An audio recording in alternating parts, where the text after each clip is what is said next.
I became such a big fan. நான் வந்து அவ்வளோ ஒரு ரசிகை ஆயிட்டேன். ஏன்னா அந்த பிரேக்ஃபாஸ்ட் ஸ்கீம் பார்த்து நான் பல மேடைகளை இதை சொல்லியிருக்கேன். அது அரசியல் மேடைகள் கிடையாது. ஆனால் அந்த பிரேக்ஃபாஸ்ட் ஸ்கீம் எவ்வளோ இம்பார்ட்டன்ட்ங்கிறது வந்து நம்ம டெய்லி அந்த மாதிரி குழந்தைகளையும் அந்த மாதிரி பெண்கள்கிட்டையும் பேசும்போது நமக்கு தெரியும். அவ்வளோ பியூட்டிஃபுல்லான ஒரு ஸ்கீம், அது அவ்வளோ முக்கியமான ஒரு ஸ்கீம். ஸோ அது வந்து ரொம்ப ரொம்ப யூனோ எல்லாரையும் வந்து கேப்சர் பண்ணின ஒரு ஸ்கீம் அது. அடுத்தது வந்து இந்த ஆக்சிடெண்ட் பற்றி சொன்னாங்க. நான் இதெல்லாம் சொல்லிட்டு அப்புறம் நான் ப்ரிப்பேர் பண்ண விஷயங்களை சொல்கிறேன். நான் சொன்னேன் இல்லையா, பேஜ் எழுதிட்டு வந்திருக்கேன்.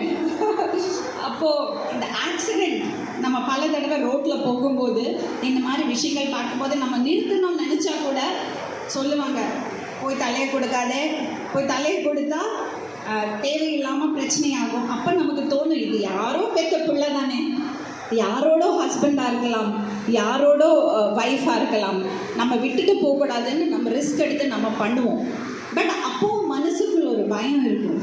ஸோ இந்த விஷயம் நான் இன்னைக்கு தான் எனக்கு தெரிய வந்தது. இப்படி ஒரு திட்டத்தை நம்ம முதலமைச்சர் அவர்கள் கொண்டு வந்திருக்காருன்னா எனக்கு தெரியாது. ஏன்னா இங்கே நல்ல விஷயங்கள் எல்லாம் யாரும் பேசுறதில்லை. நல்ல விஷயங்கள் பேசணும்னா இந்த பக்கத்து மக்கள் மட்டும்தான் பேசணும்னு நினைக்கிறாங்க. அப்படி கிடையாது.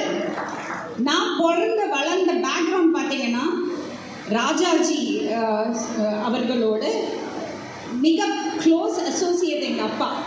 அப்போ நான் அந்த பக்கம் சார்ந்த ஒரு பேக்ரவுண்ட்லேருந்து வந்த பொண்ணு. ஆனால் எங்கள் அப்பா டாக்டர் கலைஞரை பற்றி அவ்வளோ பெருமையாக பேசி நான் கேட்டிருக்கேன். எங்கள் அப்பா வந்து ஒரு பெரியார் ரசிகர். எங்கள் வீட்டில் அவங்க சொன்னாங்க இல்லையா, மெட்டிவெள்ளி ஃபேமிலின்னு. நாங்கள் 5 பெண்கள், ஒரு பையன். ஆனால் எங்கள் அண்ணன் வந்து 3வது. அதனால அப்பா ஐ டோன்ட் திங்க் என்னோட அப்பா அம்மா அதுக்காக ட்ரை பண்ணல. ஆனால் கூட நாங்களும் மெட்டிவெள்ளி ஃபேமிலி தான். எங்கள் அப்பாவுக்கு 5 சிஸ்டர்ஸ். எங்கள் அப்பா 15 பெண்களுக்கு கல்யாணம் பண்ணி கொடுத்துருக்காங்க, அவங்க சிஸ்டர்ஸ், கசின்ஸ். ஸோ அந்த மாதிரி ஒரு ஃபேமிலியிலேருந்து வரும்போது நான் அங்கே வந்து பெரியாரோட இன்ஃப்ளூயன்ஸ் எங்கள் ஃபேமிலியில் பார்த்துருக்கேன். எங்கள் அப்பாவும் அம்மாவும் ஈக்குவல் பார்ட்னர்ஸ். ஓகே, ஸோ நான் ஆனால் ராஜாஜியோட ஃபாலோவர், ராஜாஜியோட அசோசியேட். எங்கள் அப்பா எலெக்ஷன்லலாம் நின்ன ஆள். அப்படி இருக்கும்போது எனக்கு வந்து அப்பெல்லாம் புரியலை. நான் ரொம்ப சின்ன பொண்ணு, பெருசாக வந்து படிப்பு அப்படியெல்லாம் இல்லை. நாங்கள் சின்ன வயசில் கல்யாணம் பண்ணி அப்படியே போயாச்சு. பட் இப்போ